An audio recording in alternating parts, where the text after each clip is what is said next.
pessoal, sejam todos muito bem-vindos ao meu canal. Meu nome é Marcus Hanczuk, moro na Alemanha há um pouco mais de 2 anos, estou num programa de trainee e a partir de outubro trabalharei com recrutamento e seleção. Semana passada eu publiquei um vídeo no qual eu introduzo o canal um pouco e no qual eu falo sobre como eu vejo pouco conteúdo qualificado no YouTube falando sobre essa parte de carreira no exterior.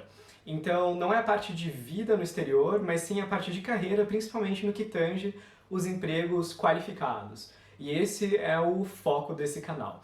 Então, para estrear esse assunto, eu gostaria de trazer para vocês um conceito que seria o do repertório internacional. Se vocês procurarem isso no Google ou em qualquer outra fonte, vocês vão acabar achando ou informações diferentes ou não achando nada. Por quê? Porque esse é um nome que eu dei para essa série de aspectos. Como eu acabei de falar, o repertório internacional seriam vários aspectos que ajudariam vocês a construir uma carreira no exterior ou uma carreira internacional no geral. Porque você não precisa necessariamente estar fora do Brasil para ter uma carreira internacional. Ou você não precisa migrar definitivamente para um país. Você também pode mudar de país a cada tempo, como eu conheço gente que faz isso também. Entrando no assunto do repertório internacional, é importante dividir ele em 2 aspectos. O primeiro aspecto seria o aspecto não material. São diversas experiências, coisas que vocês têm que ter vivido, qualificações, diversas coisas realmente intangíveis, as quais facilitam demais a construção de uma carreira internacional, a construção de uma vida profissional bem-sucedida no exterior. E o segundo aspecto do repertório internacional é toda a parte material, então coisas realmente físicas que te ajudam em toda essa questão. Eu vou dividir esse vídeo em 2 partes, vou gravar ambas hoje, pelo motivo de eu ter colocado muitos aspectos em ambas as categorias. Vamos então para a parte não material, que eu considero ser inclusive a parte mais importante do nosso repertório internacional. Vou pegar aqui a minha colinha e já começar a falar para vocês. O primeiro ponto que eu coloquei é a parte dos idiomas estrangeiros.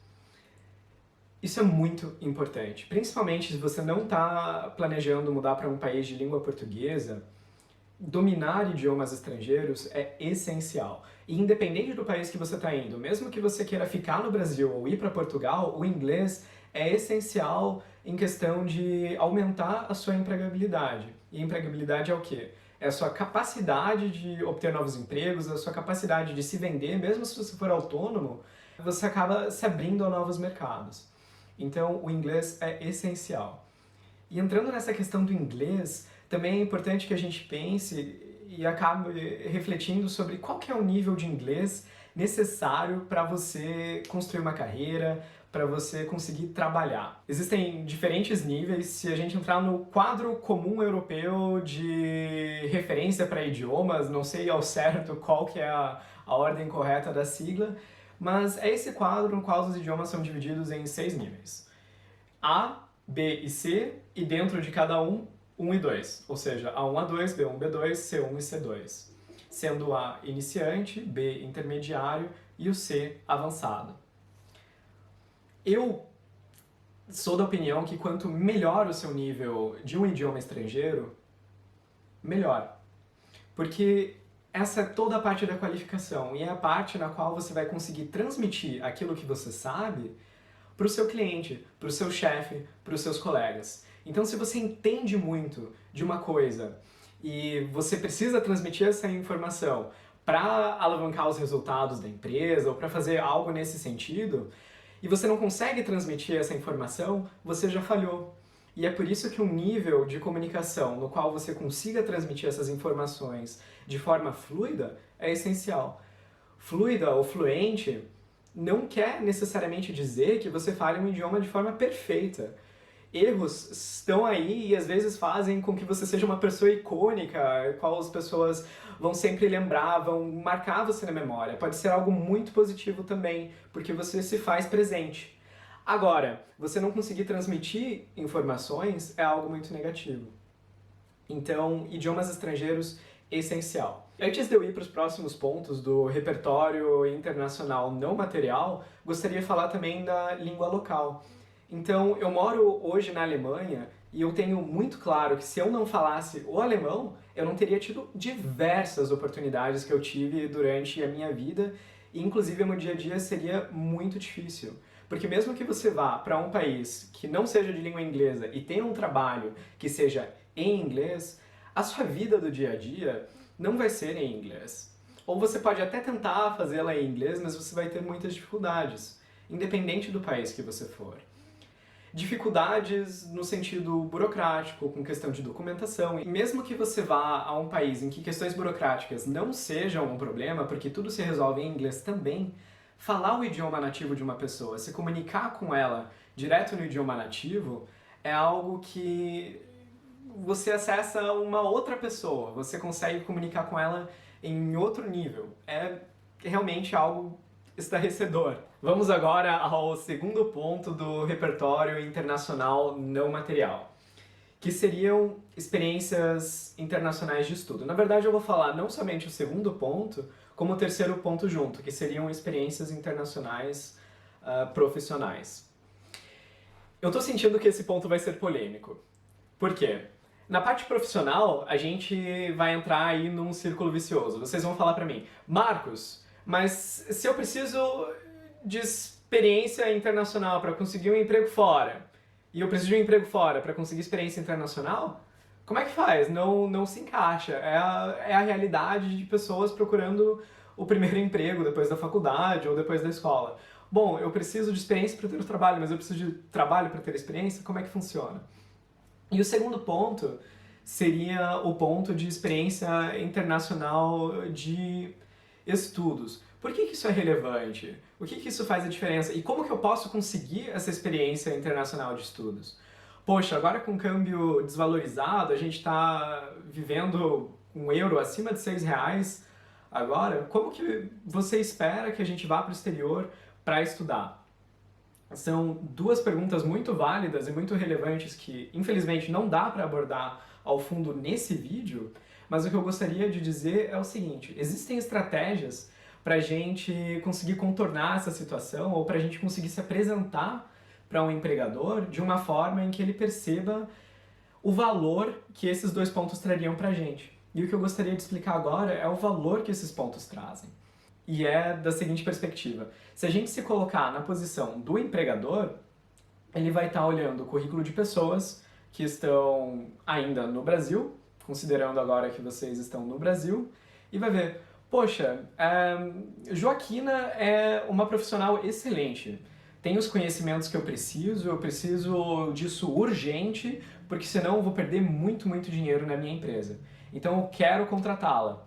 Mas eu acabei de ver que em outras empresas, ou mesmo na minha empresa mesmo, em outros departamentos, contrataram pessoas de fora, essas pessoas ficaram 3 meses, não se acostumaram, tiveram muita saudade da família, não conseguiram se adaptar à cultura, não conseguiram se adaptar com comidas diferentes, tiveram um choque porque vieram de uma cidade muito grande, então agora é uma cidade muito pequena, ou o contrário, e resolveram voltar para o país delas.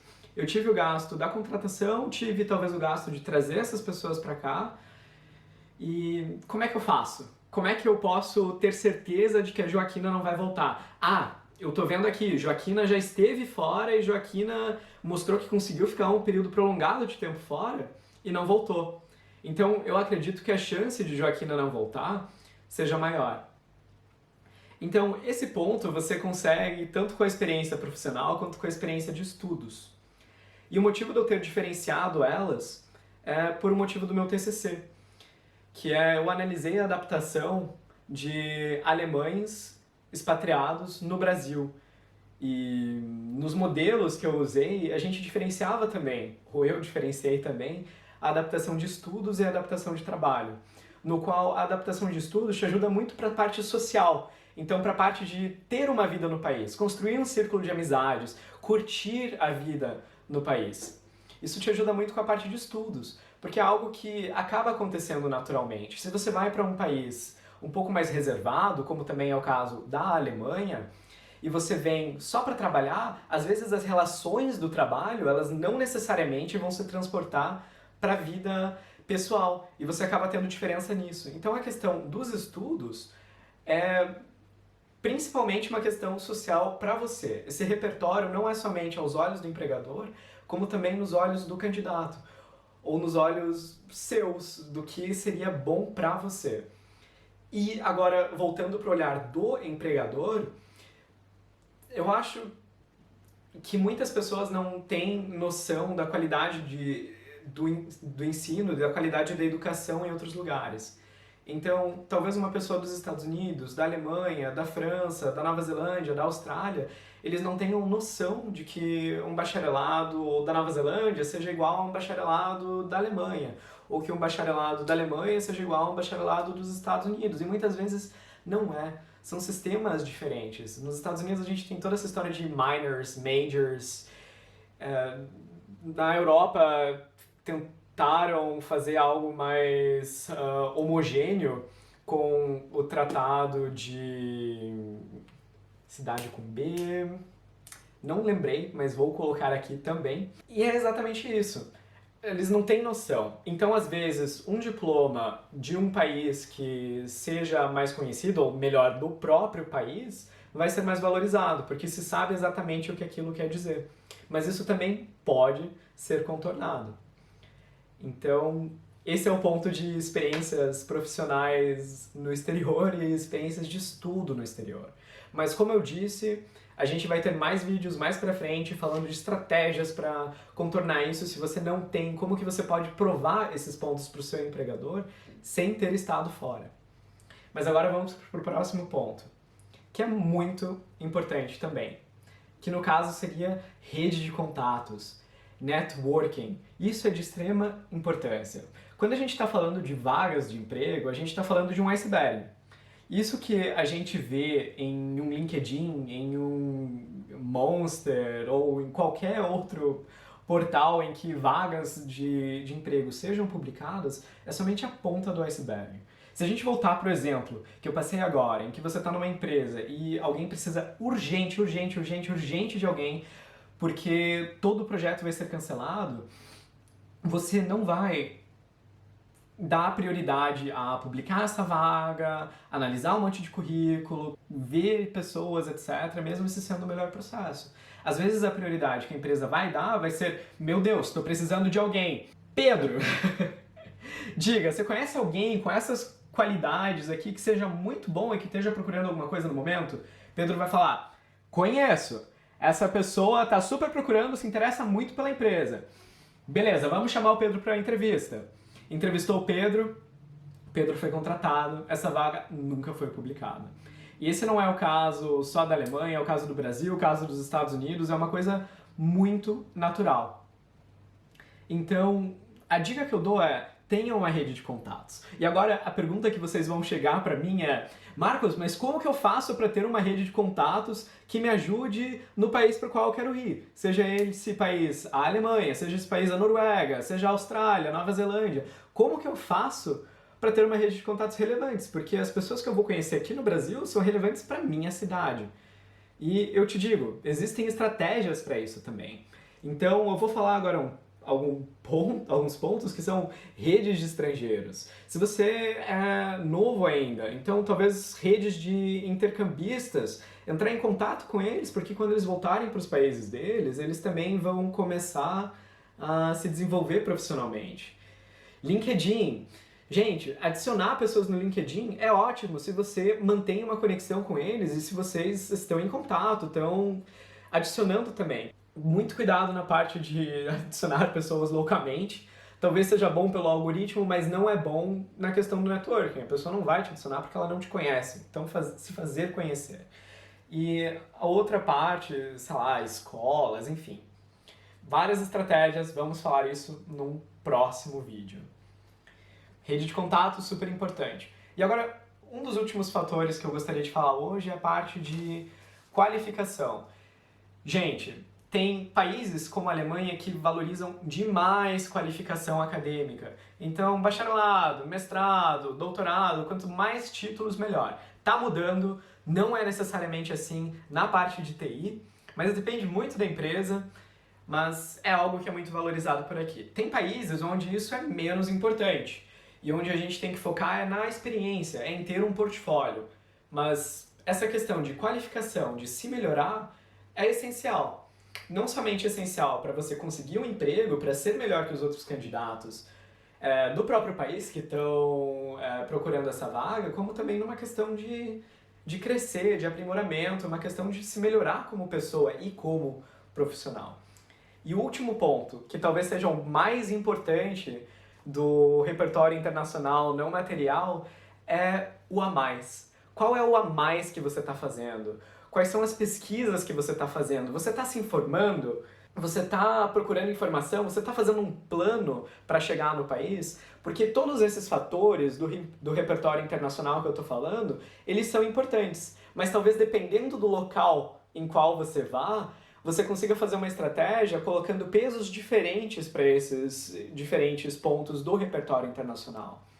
Pesquisar um pouquinho sobre a legislação, quais são as oportunidades que se apresentam no país.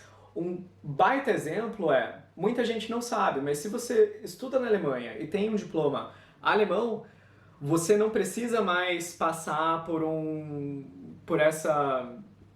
esse salário mínimo para conseguir um visto. Um Blue Card da Alemanha pede um salário altíssimo para quem está começando, que seria, não vou falar o número porque vai estar errado provavelmente, mas seria esse aqui. E muita gente não consegue isso como primeiro salário. Então, estudar na Alemanha e ter um diploma alemão, você tem uma exceção à regra na qual o governo diz: você tem 1 ano e meio para procurar emprego, você pode nesse 1 ano e meio trabalhar com o que você quiser, e durante esse 1 ano e meio no qual você trabalha com o que você quiser, você pode achar um emprego na sua área. Conseguindo um emprego na sua área, a única condição de salário é que seja um salário justo para a sua profissão, mas não tem que ser o mínimo X. E com isso, você pode ficar. Então tem que ver estratégias nas quais você consiga se adequar. Mas para estudar na Alemanha, tem que comprovar renda. Ou ter alguém que se responsabilize financeiramente por você. São diferentes coisas que vão entrar num planejamento no qual você teria que fazer para o país do seu interesse. E isso também entra para todos esses pontos do repertório internacional não material. Mas fiquem ligados, porque logo teremos um vídeo sobre o repertório internacional material, no qual vamos falar sobre diversos outros pontos que são importantes para a sua mudança para o exterior. Se você gostou desse vídeo, não se esqueça de dar um like, de se inscrever, deixar o seu comentário, falar se vocês gostaram, se tá legal, se tem coisas para melhorar, e de compartilhar para mais pessoas que têm o sonho de construir uma carreira internacional, de ir para fora, consigam se informar e consigam fazer com que esse sonho se torne realidade. Um abraço para vocês, tudo de bom. Tchau, tchau!